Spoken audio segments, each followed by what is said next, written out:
Hello students, welcome to our YouTube channel statics GK 98, जिसमें हम लोग स्टैटिक्स की सारी चीज़ें पढ़ लिए हैं। अब हम लोग भारतीय संविधान की वीडियोस को line by line, chapter wise हम इनको देखते हैं कि सारी चीज़ें होती क्या हैं, कैसे सभी चीज़ों को अरेंज करना है। सब कुछ हम लोग इसको ए टू जेड सब कुछ पढ़ रहे हैं। और ये हमारा पॉलिटी चैप्टर 6 है। पॉलिटी चैप्टर 5 ऑलरेडी बन चुके हैं। सब कुछ इसमें संविधान सभा, स्रोत और सारी चीज़ें हम लोगों ने इसमें पढ़ लिया है। और जो चैप्टर 4 और 5 था, ये महत्वपूर्ण अनुच्छेद से रिलेटेड था। आप इनको जाकर देखिए और आप इसलिए इनको लर्न कर पाएंगे। ठीक है, आज का जो हमारा टॉपिक है वो है भाग 2 से, नागरिकता से रिलेटेड। आप लोगों को पता होगा, जब संविधान बन के तैयार हुआ था तो उसमें ना 22 भाग, 395 अनुच्छेद और 8 अनुसूचियां थी। और उसके बाद में ना 4 अनुसूचियों को और ऐड किया गया था। ठीक है, तो फिर अब कितनी हो गई थी? 12 अनुसूचियां, 22 भाग और 395 अनुच्छेद हो गए हैं। अनुच्छेद भी कुछ का खा गा करके ऐड किए गए हैं। ठीक है, तो चलिए हम लोग आगे देखते हैं सारी चीजें, भाग 2 को, नागरिकता के बारे में। अच्छा देखिए, बात करते हैं नागरिकता होती क्या है। नागरिकता, अगर कोई भी पर्सन है जो किसी कंट्री में रह रहा है तो उसके कुछ स्पेशल राइट दे दिए जाएंगे दूसरे पर्सन की अपेक्षा। ठीक है, अगर 2 पर्सन है, मान लीजिए अगर ताजमहल देखने के लिए आप गए हैं और कोई विदेश से यहाँ आया है। ठीक है, तो विदेश से अगर कोई यहाँ ताजमहल देखने आया है तो यहाँ का नागरिक नहीं होगा। ठीक है ना, लेकिन हम लोग गए हैं यहाँ से देखने के लिए तो हम लोग यहाँ के नागरिक होंगे। क्यों? क्योंकि हमको कुछ ऐसे राइट्स दिए गए हैं जिसके वजह से ये हम कह सकते हैं कि हम इस जगह के नागरिक हैं। ठीक है ना, कैसे? अगर कोई भी यहाँ भारत का नागरिक है तो वो नॉर्मल किसी भी चीज में या वोट डाल सकता है। नॉर्मल आप जानते हैं, वो अगर कोई भी भारत का नागरिक नहीं है तो वो वोट नहीं डालने पाएगा, वोटिंग नहीं कर पाएगा। किसी भी बड़े पद पर उसको जॉब नहीं मिलेगी। ठीक है ना, और उसके जो नॉर्मल कार्ड्स होते हैं ना, पहचान पत्र जिसे कहते हैं, जैसे आईडी कार्ड्स, अपने वोटर आईडी कार्ड हो गए या फिर आधार कार्ड हो गए, राशन कार्ड हो गए, तो ये सब उसके नहीं बन पाएंगे ना। और अगर किसी भी मामले में मान लीजिए अगर जुर्म वगैरह भी हुआ ना, तो हम लोगों को ज्यादा सिक्योरिटी मिलेगी देन उसके, है ना। ठीक है, तो ये होती है नागरिकता, कुछ स्पेशल राइट दे दिए जाते हैं पर्सन को। देखिए, फिर बात आती है, ब्रिटेन से इसको अडॉप्ट किया गया है। एडॉप्टेशन का मैंने बता दिया है, वीडियो बना दिया है, आप जाकर देखिए बहुत अच्छे से। सारी चीजें हमने उसको डिटेल में सब कुछ पढ़ लिया है कि कहाँ से क्या लिया गया है। ठीक है, फिर हम लोग देखते हैं कि अनुच्छेद 5 में बताया क्या गया। अच्छा हाँ, नागरिकता में देख लीजिए, अनुच्छेद 5 से लेकर के इसमें 11 अनुच्छेद तक है। ठीक है, उसके बाद मौलिक अधिकार आ जाते हैं 12 से 35 तक। ठीक है, उसको भी हम लोग आने वाली वीडियोस में सब कुछ देखेंगे। ठीक है, चलिए देखिए, अनुच्छेद 5 में ये कहता है कि संविधान के प्रारंभ पर नागरिकता, अर्थात जब संविधान बन रहा था तो उसके प्रारंभ में भी कुछ नागरिकताएं दी गई थी। कैसे कैसे हम लोग कह देंगे कि जब संविधान बन रहा था तो उसमें कौन कौन नागरिक होगा भारत का? देखिए, पहला है अनुच्छेद 5 का क्या है, जो भारत के राज्य क्षेत्र में जन्मा हो। अगर कोई भी व्यक्ति ऐसा है जो भारत के राज्य क्षेत्र में जन्मा हो तो वो नॉर्मल भारत का ही नागरिक कहलाएगा। अच्छा देखिए कैसे, कोई भी पर्सन है अगर जो भारत के राज्य क्षेत्र में जन्मा हो, भारत का नागरिक ही कहलाएगा। ये बहुत सारे लोग, जब इसमें इंडिया की स्वतंत्रता की बात हो रही थी तो बहुत सारे इसमें फॉरेनर्स भी थे। ठीक है, बहुत सारे फॉरेनर्स भी थे इसमें जो इंडिया की स्वतंत्रता के लिए भी लड़े थे। तो वो क्या होगा, उनके बच्चे भी हो सकता है यहाँ पे हुए हों या हुए भी हैं। ठीक है, तो वो क्या है, वो भारत के नागरिक रहेंगे वो बच्चे। ठीक है, नॉर्मल, क्योंकि इसमें यही कहा गया है जो भारत के राज्य क्षेत्र में जन्मा हो। ये स्टार्टिंग की बात हो रही है। ठीक है, अभी की नहीं, प्रारंभ की, संविधान के प्रारंभ की नागरिकता के बारे में बात हो रही है। इसके अलावा अच्छा, कोई भी ऐसा भी हो सकता है जो यहाँ से बाहर रह के भी लड़ाई हो रही थी, क्योंकि आप लोग जानते हैं भारत की स्वतंत्रता के लिए भारत के अंदर भी लड़ाइयाँ हो रही थी ब्रिटिश के खिलाफ, और भारत से दूसरे देशों में जाकर के भी लड़ाइयाँ हो रही थी ब्रिटिशर्स के खिलाफ। अच्छा, अगर वहां पर किसी को कोई पैदा हो जाए तो क्या वो भारत का नागरिक नहीं होगा? जैसे अगर आप मान लीजिए यहाँ पे हैं, आप भारत के नागरिक हैं और आप दूसरी कंट्री में चले जाएं, ठीक है, घूमने टहलने के लिए मान लीजिए चले जाएं और आपका बच्चा वहां पे हो जाए, तो क्या वो बच्चा आपका नागरिक नहीं होगा भारत का? नहीं, ये होगा भारत का नागरिक। कैसे? जिसके माता या पिता में से कोई भारत के राज्य क्षेत्र में जन्मा हो, ठीक है, तो उसे क्या कहते हैं, वो भी भारत का नागरिक होगा। तो ये भी उसी समय की बात कर रहा था जब संविधान की स्टार्टिंग हुई थी, ठीक है, 1947 के आसपास की।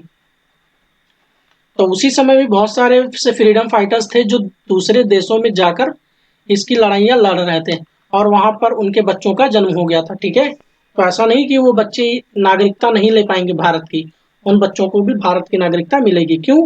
क्योंकि उनके माता या पिता दोनों में से कोई एक क्या है, भारत के राज्य क्षेत्र में जन्मा हो, ठीक है, इसलिए वो नॉर्मल वहां की नागरिकता उसको मिल जाएगी। गांव में क्या कहता है नेक्स्ट पॉइंट में, जो ऐसे प्रारंभ 26 जनवरी 1950 से ठीक पहले या कम से कम 5 वर्ष तक भारत के राज्य क्षेत्र में रह रहा हो।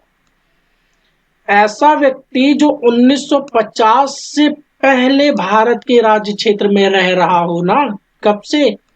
26 जनवरी 1950 अर्थात जिस दिन संविधान लागू किया गया था, ठीक है।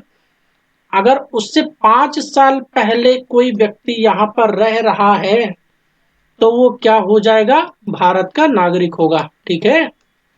तो ये भी जान लीजिए। जैसे एनी बेसेंट वगैरह थी ना, एनी बेसेंट क्या यहीं पर तो रह रही थी और वो वहां आयरलैंड की थी, ठीक है, लेकिन एनी बेसेंट ने भी यहाँ फ्रीडम फ्रीडम फाइटर ही एक हिसाब से थी और इंडिया के फ्रीडम के लिए वो भी बहुत संघर्ष की थी, ठीक है। तो वो भी क्या, भारत की नागरिकता उनको भी दे दी गई थी। चलिए हम लोग आगे देखते हैं। अनुच्छेद 6 में क्या कहता है? अनुच्छेद 6 में कहता है कि अगर कोई भी व्यक्ति जो पाकिस्तान से भारत प्रव्रजन करके आ गया हो, यानी कुछ ऐसे पर्सन जो पाकिस्तान से ना डायरेक्टली भारत आ गए हों, इंडिया आ गए हों, तो उनको भी नागरिकता दी जाएगी, लेकिन उनके लिए कुछ शर्त है। कैसी शर्त है? कि वो 19 जुलाई 1948 में एक परमिट बनाया गया था, एक रूल बनाया गया था जिसमें ये परमिट वाले शब्द को बताया गया था, जिसमें परमिट लेना पड़ता था, ठीक है। कैसी? वह व्यक्ति जिसने 19 जुलाई 1948 से पहले भारत में आया हो, ठीक है। अगर कोई भी व्यक्ति ऐसा है जो 19 जुलाई 1948 के पहले भारत में आया हो ना, उसको इस परमिट की कोई जरूरत नहीं पड़ेगी, ठीक है, उसको ये परमिट वगैरह लेने की जरूरत नहीं पड़ेगी। तो जान लीजिए कब से, 19 जुलाई 1948 से 1 साल पहले से, नॉर्मल ऐसे याद कर लीजिए। जरूरत तो उनको पड़ेगी जो 19 जुलाई 1948 या उसके बाद आए हैं भारत में, ठीक है, पाकिस्तान से लौट के 19 जुलाई 1948 या उसके बाद आए हैं। तो उनको नागरिकता लेने के लिए क्या करना पड़ेगा? उनको पहले 6 महीने तक भारत में रहना पड़ेगा, ठीक है। फिर उसके बाद उनको रजिस्ट्रेशन करवाना पड़ेगा और फिर उनको ये परमिट मिल जाएगी कि आप भारत के नागरिक हो गए हैं। अच्छा, अनुच्छेद 6 में ये था। अनुच्छेद 7 में क्या कहता है? अनुच्छेद 7 में कहता है कि पाकिस्तान को प्रव्रजन करने वाले कुछ भारतीय जो फिर वहां से लौट के आ गए हुए इंडिया। ऐसा देखिए, जब भारत की ये बंटवारे की बात आई थी भारत और पाकिस्तान के, तो उसमें क्या कहा गया था कि अब लोगों को ये लग गया था, उसमें ये लग गया था लोगों को कि अब ये भारत और पाकिस्तान का बंटवारा हो ही जाएगा, ठीक है ना। इससे पहले जो लोग लाहौर वगैरह वाले लोग थे ना, जो वहीं पे रह रहे थे, उन्होंने क्या किया, भारत से अपना सामान वगैरह इकट्ठा करके अपने रिश्तेदारों को बुला करके ले जाकर पाकिस्तान में बसने की सोची। उनकी भी कोई गलती नहीं थी। क्यों? क्योंकि उनका घर परिवार सब वहीं तो था। लेकिन पाकिस्तानियों की देखिए, पाकिस्तानियों ने क्या क्या कुछ बदतमीजियां शुरू कर दी। सब कुछ आप लोग जानते ही हैं कि क्या क्या बदतमीजियां हुई थी, ठीक है ना। इसके वजह से वहां से जितने भी सारे लोग गए थे, भारत से वहां पे गए थे, वो सारे के सारे भागना पड़ा उन लोगों को, कि वहां पे जितने भी लोग थे सब के सब उन लोगों को भाग के आना पड़ा, ठीक है ना। अब इसमें भारत वालों के पास एक कंडीशन रख दी गई। क्या कंडीशन? कि 1 मार्च 1947 के पश्चात अगर कोई भारत से ना पाकिस्तान लौट के आया है, अगर कोई भारत से पाकिस्तान लौट के आया है कब? 1 मार्च 1947 के बाद, तो उसको ना 19 जुलाई 1948 वाले रूल को फॉलो करना पड़ेगा, ठीक है। अगर कोई भी पर्सन ऐसा जो 1 मार्च 1947 के पश्चात भारत से पाकिस्तान लौट के आया हो, मतलब कैसे? यहां से जाने के बाद पहले इंडिया से पाकिस्तान गया हो, फिर पाकिस्तान से यहां आया हो, और कब आया हो? 1 मार्च 1947 के बाद। अगर ऐसा किया जा रहा है तो 19 जुलाई 1948 वाले रूल को फॉलो करना पड़ेगा, यानी कि उसको पहले 6 महीने तक यहाँ पर रहना पड़ेगा, उसके बाद उसको रजिस्ट्रेशन करना है और फिर जाकर उसको परमिट मिलेगी, ठीक है, कि वो भारत का नागरिक है। चलिए देखिए, ये आप गदर मूवी देख लीजिए, सारी इसमें बताई गई थी नौटंकी जितनी भी हुई थी, जो जो चीजें सारे काम हुए थे सब कुछ देख लीजिएगा, क्या क्या हुआ था लोगों के बीच में, मंद बुद्धियों के बीच में। ऐसा नहीं करना चाहिए था उन लोगों को। देखिए नॉर्मल आते जाते सब लोग रहते ना, लेकिन उन लोगों की बेवकूफियों की वजह से आज इतने सारे लोगों को दिक्कत का सामना करना पड़ा था।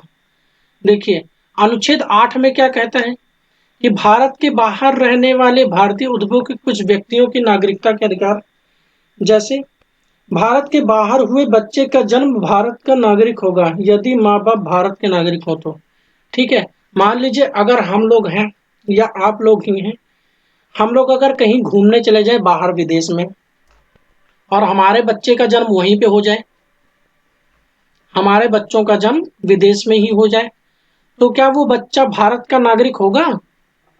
जी बिल्कुल होगा।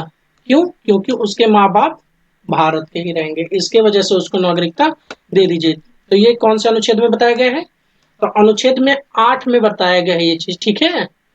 फिर अनुच्छेद 9 और 10 इनको देखते हैं कैसे क्या चीज होती है। अनुच्छेद 9 में विदेशी राज्य की नागरिकता स्वेच्छा से अर्जित करने वालों को, व्यक्तियों की जो अर्जित करने वाले व्यक्ति हैं ना, उनकी नागरिकता खत्म कर दी जाएगी। अगर कोई भी व्यक्ति ऐसा है जो यहां से जाकर के विदेशों में बस गया है तो उसकी और वहीं की नागरिकता ले ली है, तो उसकी क्या होगी? भारत की नागरिकता उसकी कैंसिल कर दी जाएगी, वो भारत का फिर नागरिक नहीं रह जाएगा, ठीक है। फिर देखिए अनुच्छेद 10 में क्या कहता है। अनुच्छेद 10 में कहता है कि नागरिकता के अधिकार को बना रहना, अर्थात अगर कोई भी व्यक्ति है जो संसद ने कुछ रूल बनाए हैं, अगर उनको फॉलो नहीं करता है, उनको मानने से इनकार करता है, तो उसके खिलाफ कुछ नागरिकता के अधिकार खत्म कर दिए जाएंगे या उसको भारत का नागरिक नहीं बताया जाएगा। जैसे नॉर्मली आपके अधिकार नहीं खत्म किए जाएंगे, अगर कुछ रूल बनाए गए हैं तो आप नॉर्मली विरोध कर सकते हैं, ठीक है, ये तो हमारा फंडामेंटल राइट है हमारी बातों को कहना, ठीक है ना। लेकिन कुछ शर्तें हैं, जैसे मान लीजिए अगर इंडिया और चाइना का इस समय वॉर चल रहा है, अगर इसी वॉर में आपने जाकर के ना चाइना की जय हो, चाइना विजय रहे, ऐसा कुछ शब्द अगर आप बोलते हैं चाइना के फेवर में, तो फिर आप चाइना को सपोर्ट कर रहे हैं ना, तो फिर आप इंडिया के कैसे हो गए? तो फिर आपको क्या किया जाएगा? वहां की नागरिकता खत्म कर दी जाएगी, ठीक है। इन सब बातों पे आपकी नागरिकता खत्म हो सकती है।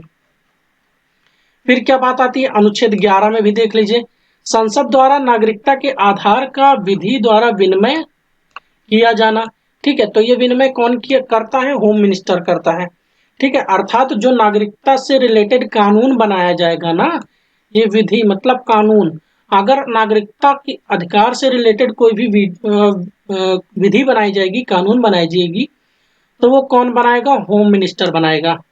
ठीक है, और अभी देखिए एनआरसी सब देख ही रहे हैं। ठीक है, तो ये क्या होता है एनआरसी वगैरह, इन सब के लिए भी हम वीडियो बना देंगे अलग से, क्योंकि इसी में अभी ऐड करेंगे तो यही इतना बड़ा हो गया है समझाने में, और वो भी कुछ बड़ा ही हो जाएगा। ठीक है, तो उसको हम अलग से सारी चीजें समझा देंगे डिटेल में। चलिए देखिए, फिर बात आ जाती है नागरिकता संशोधन अधिनियम। सारी की सारी हम लोगों ने उसको पढ़ लिया, 11 तो पढ़ लिया अनुच्छेद। अब ये बात आती है नागरिकता संशोधन विधेयक आया था एक 1955 में। ठीक है, कुछ संशोधन किए गए थे। कैसे संशोधन किए गए थे देखिए, नागरिकता संशोधन विधेयक 1955 में भारत की नागरिकता प्राप्त करने के लिए 5 शर्तें थी। कैसी 5 शर्तें थी? पहला, भारत में जन्म से नागरिकता।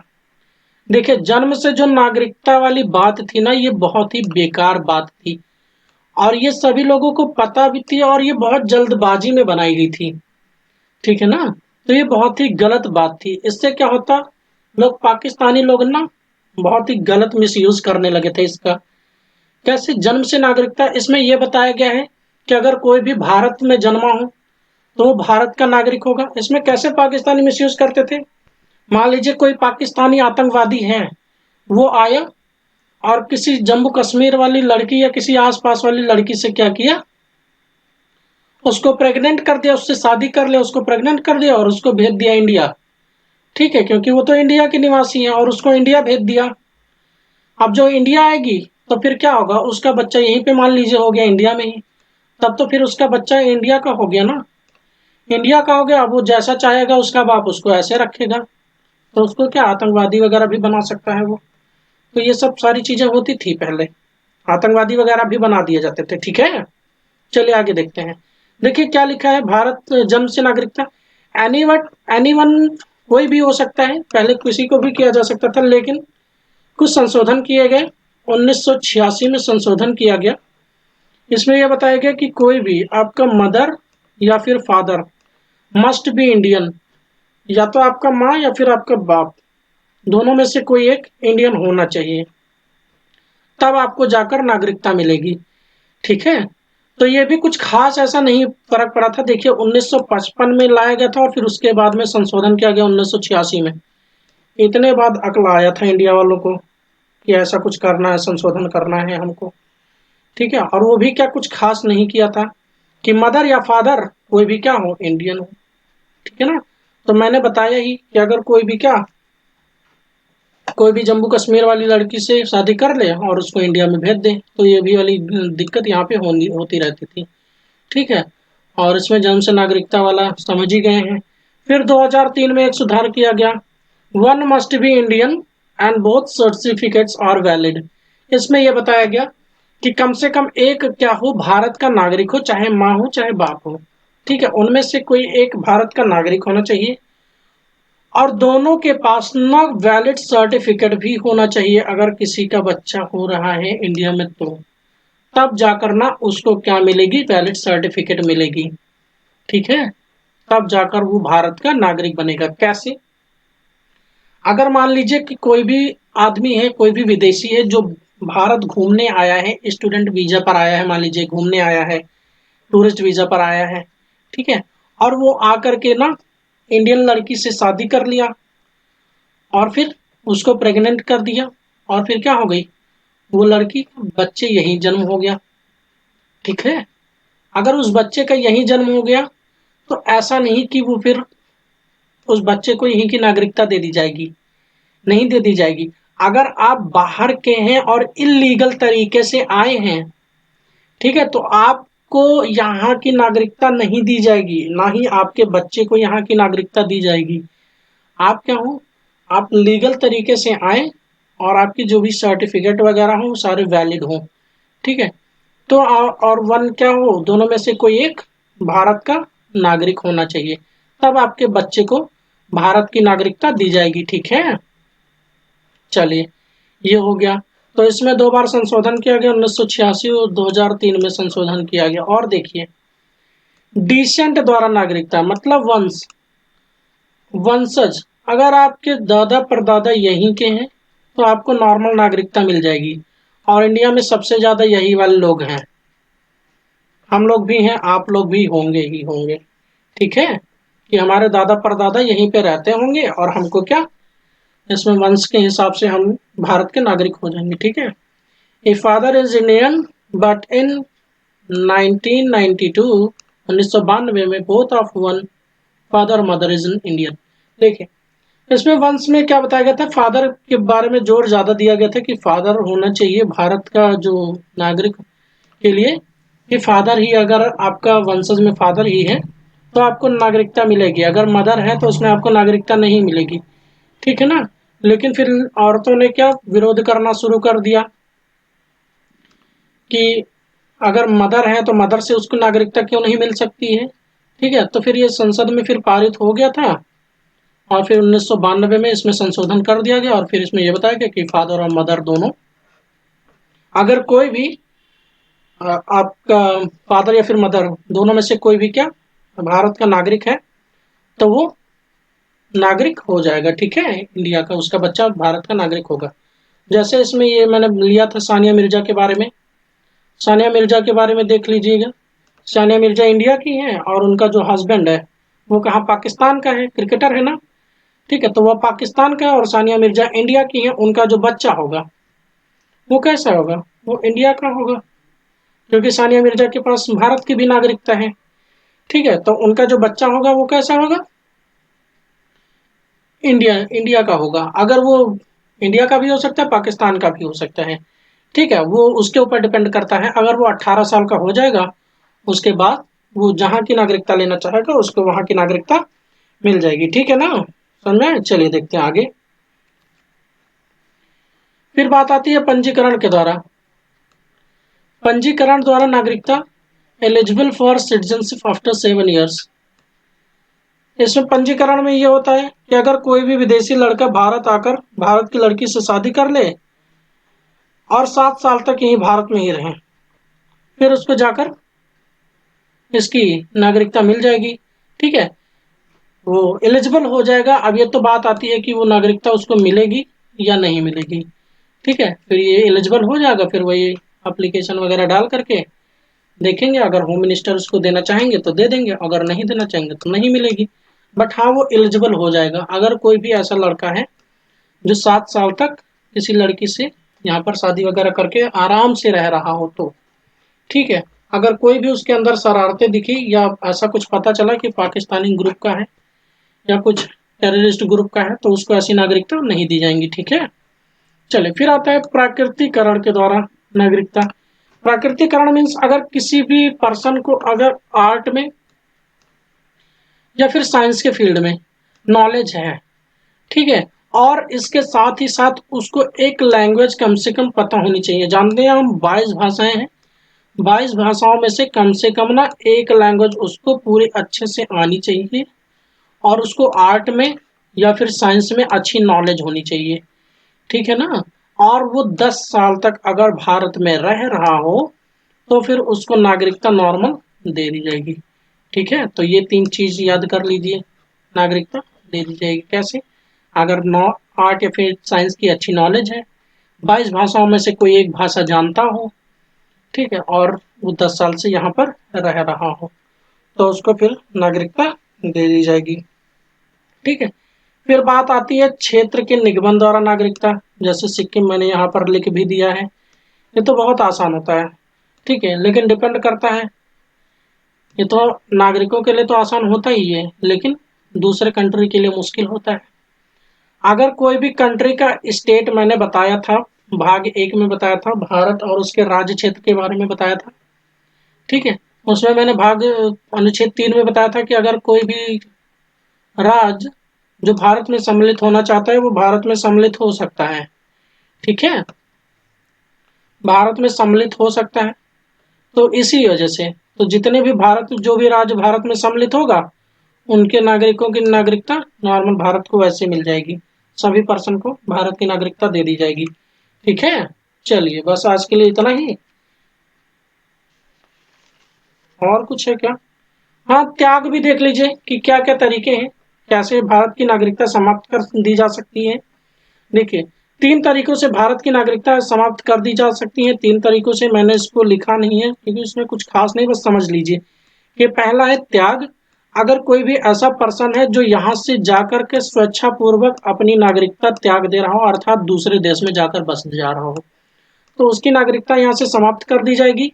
फिर आती है बर्खास्त। दूसरा है बर्खास्त। अगर कोई भी ऐसा पर्सन है जिसकी नागरिकता को बर्खास्त कर दिया जा रहा हो, जैसे अगर कोई पर्सन है और विदेश से कोई भी मंत्री आया हो या फिर कोई बड़ा नेता आया हो और आप जाकर उसके साथ बदतमीजी वगैरह कर दें, ठीक है, या कुछ भी काम कर दें, तो आपकी उसकी कोई भी ऐसा गलत काम कर दें, तो भारत के लोग क्या करेंगे, आपकी नागरिकता को बर्खास्त कर देंगे। ठीक है, फिर आप वही पागलों वाली जिंदगी जीना आराम से, आपकी नागरिकता खत्म कर दी जाएगी। और तीसरा है वंचित। वंचित में आ जाता है, अगर आप विदेश में जाकर के 7 सालों से रह रहे हैं तो आपकी नागरिकता यहाँ से वंचित कर दी जाएगी। ठीक है, और आप भारत के नागरिक नहीं कहलाएंगे, फिर आप वहीं की नागरिकता ले लेना। ठीक है, तो ये तीन तीन थे। ये पहला था त्याग, दूसरा था बर्खास्त और तीसरा था वंचित। ठीक है ना, तो तीनों की तीनों चीजें समझ में आ गई। अच्छा, एक बात और जान लीजिए कि अगर नागरिकता खत्म कर दी जाएगी तो इसका मतलब ये नहीं कि वो भारत में नहीं रहेगा, उसको भारत से भगा दिया जाएगा, ऐसा कुछ नहीं है। ठीक है, अगर कोई भी पर्सन है जिसकी नागरिकता खत्म कर दी गई है तो उसको भारत से भगाया नहीं जाएगा। बस वो ना तो उसकी वोटिंग आईडी कार्ड बनेगी, ना राशन कार्ड बनेगा, ना कोई पहचान पत्र बनेगी, बट हाँ वो लेबर जैसी कोई अपनी जिंदगी जी सकता है। ठीक है, लेबर जैसी अपनी जिंदगी जी सकता है, आराम से कमाए खाए बस, और कोई वो काम नहीं कर पाएगा, एकदम बेकार हो जाएगा। और बिना आधार कार्ड के तो जानते ही हैं इस समय क्या हो रखा है। ठीक है, तो सब कुछ बेकार हो जाएगा। ठीक है, तो बस उसको भगाया नहीं जाएगा, बस ये बात जान लीजिए। और आप ये भी जान लीजिए, एक पॉइंट्स और नोट कर लीजिएगा, नोट्स अगर आप बना रहे हैं तो एक पॉइंट्स और नोट्स कर लीजिए कि जो भारत की नागरिकता है ना, वो कैसी नागरिकता है, एकल नागरिकता है। ठीक है, यहाँ पे दोहरी नागरिकता नहीं है। ठीक है, मतलब अगर कोई भी पर्सन है जो इंडिया में रह रहा हो तो वो इंडिया पूरे भारत का नागरिक होगा। ठीक है, मान लीजिए अगर कोई पर्सन है जो यूपी में रह रहा हो, ठीक है, तो ऐसा नहीं कि वो यूपी का नागरिक होगा। ठीक है, वो यूपी का नहीं, वो पूरे भारत का नागरिक होगा। हम लोग ऐसा कभी बोलते भी नहीं है क्या कि हम यूपी के नागरिक हैं, नहीं बोलते हैं ना। हम लोग कहाँ के भारतवासी हैं, यही तो बोलते हैं। तो एकल नागरिकता का मतलब यही है कि अगर कोई भी व्यक्ति रह रहा है, किसी भी स्टेट में रह रहा है, तो स्टेट का ना होकर के पूरे भारत का है, और सारे रूल भारत में जैसे लगेंगे वो सबके लिए फॉलो करेगा। ठीक है, अर्थात प्रधानमंत्री अगर कोई रूल लगा दिए हैं, ठीक है, पूरे देश के लिए, तो पूरे देश पे ही लगेगा। ऐसा नहीं कि आप यूपी में रह रहे हो तो आपको यूपी में नहीं लगेगा।